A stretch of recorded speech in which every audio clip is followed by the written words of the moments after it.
দেখো বন্ধুরা, মাংসটা মুরগির মাংস ম্যারিনেট করে রাখছি। আদা বাটা, রসুন বাটা, পেঁয়াজ বাটা, হলুদ, কাশ্মীরি রেড চিলি পাউডার, ঝাল লঙ্কার গুঁড়ো আর জিরে ধনের গুঁড়ো। এটা সর্ষের তেলে রান্না করব, একটু তেলও দিলাম। এবারে এটা মেখে রাখবো। মাখা হয়ে গেছে, এবারে আমি রেখে দেবো বেশ কিছুক্ষণ। প্রায় 1.5 ঘন্টা পর এসে আমি এখন একটু আলু দেবো, তো আলুটা ভেজে নিচ্ছি। লাল লাল করে ভাজা হয়ে গেছে, এবারে তুলে নেব। এবারে এই কড়াইতেই কুচনো পেঁয়াজ, এখানে টমেটোও দিয়ে দিলাম। এই অবস্থায় দিয়ে দেবো একটু নুন। পেঁয়াজ টমেটোটা মজবে তাড়াতাড়ি। এইবার আমি দিয়ে দেবো ম্যারিনেট করা চিকেন।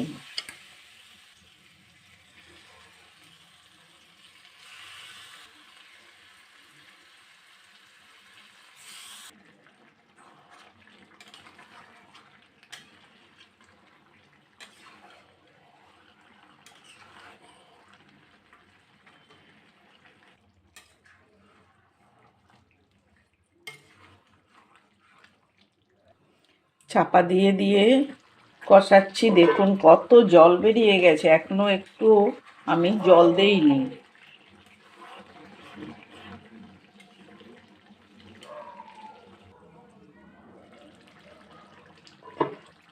এটা আমার কষা হয়ে গেছে, এবারে আমি ভেজে রাখা আলুগুলো দেব।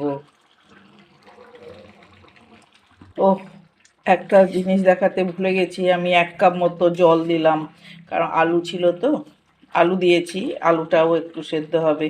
এমনিতে চিকেন থেকে এত জল বেরিয়েছে যে ওর জন্য আলাদা করে জল দিতে লাগেনি। এবারে একটু আবারও চাপা দিয়ে দেব।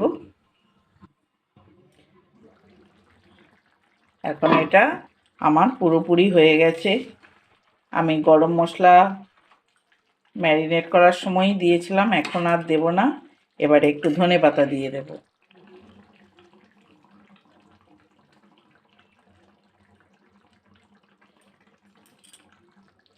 কমপ্লিট এই রান্নাটা আমার।